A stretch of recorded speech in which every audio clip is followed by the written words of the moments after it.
Алла тағалаға қанша дұға етсеңіз де сабырлықпен дұға етіңіз. Және дұғаның тағы бір маңыздысы бар. Пайғамбарымыз хадисінде айтады: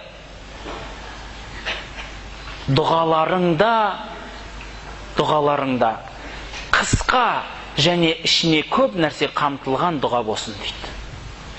Жауамиул калим, яғни қысқа айтсаң да ішінде көп мағыналы сөз. Дұғаның ұзыны дұрыс емес екен. Дұрыс емес дегенде қалай, енді тыйым салынған, олай дұға қылуға болмайды деуге болмайды. Мысалы, біреулер бір жиындарға барса, Құран оқы дегенде қысқа Құран оқыса жақсы көреді сол адамды. Ана бата қылғанда ұзағынан айтсын дейді. Тақпақтап тұрып ұзын айтса жақсы көреді. Негізі керісінше болу керек. Құран ұзағырақ оқылу керек. Бата қысқа нұсқа болу керек. Соның ішінде бәрі болу керек.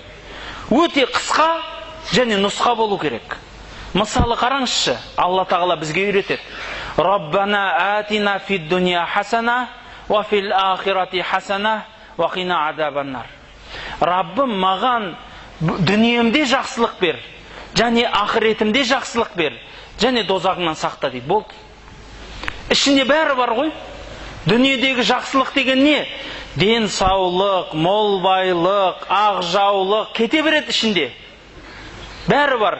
Үйленбеген үйленсін, ауырған шипа тапсын, өлген арқасынан иманды болсын. Соның бәрі осының ішінде ғой. Дүниеде жақсылық бер, ақыретте жақсылық бер, дозағыңнан сақта. Қысқа нұсқа. Дұғаны да осылай жасау керек екен. Сол үшін пайғамбарымыздың айтқан дұғаларын жаттаған жақсы. Құран-ы Каримде көрсетілген дұғаларды жаттаған жақсы. Ал өзіңіз жүрегіңізден айтсаңыз, ойланып, толғанып, ішіне бір нәрсені жинап, қысқа нұсқа етіп, ол дұғаны қайталай беретін қылып айтыңыз. Ыңғайлы болсын өзіңізге. Ұзынан ұзақ тұрып алып, мысалы біреулер мақтанышқа дұға етеді. Тұрып алып, бүкіл пайғамбарларды санайды. 124 мың пайғамбар, пәлен мың анандай, түген мың мынандай.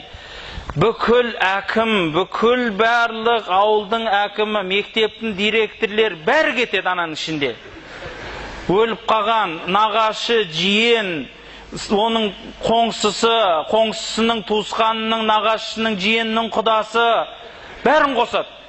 Өзіңнің иманды болған саған сенетін пенделерің десе, ішінде бәрі кетті. Тірісі де, өлісі де десеңіз, одан да көптің бәрін аласыз. Оның ішінде пайғамбар да бар. Оның ішінде қара жаяу сіз бен біз сияқты адам да бар. Дұғаларда, бауырлар, шаршауға болмайды екен. Алла тағаланың пайғамбары саллаллаху алейхи ва саллям айтады: Алла тағала дейді, Алла тағала дұғалардың бәрін қабыл етеді, бірақ асықтырған дұғаны қабылдамайды дейді.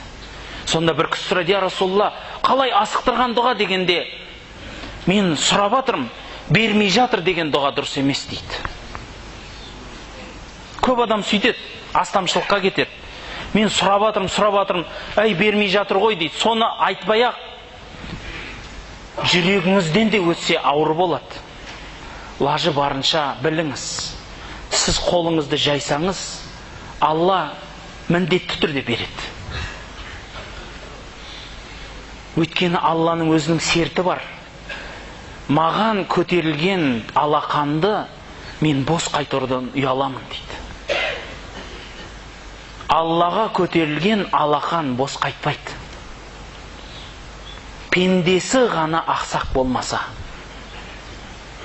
Сол үшін арам ішіп жеуден, дұғаны асығыстырудан, сабырсыздықтан сақ болып, мынау жоғарыда айтқан пайғамбарымыз саллаллаху алейхи ва саллямның мінездерінен жүрегімізге құйып, амалымыздан көрсетуді Алла тағала жазсын.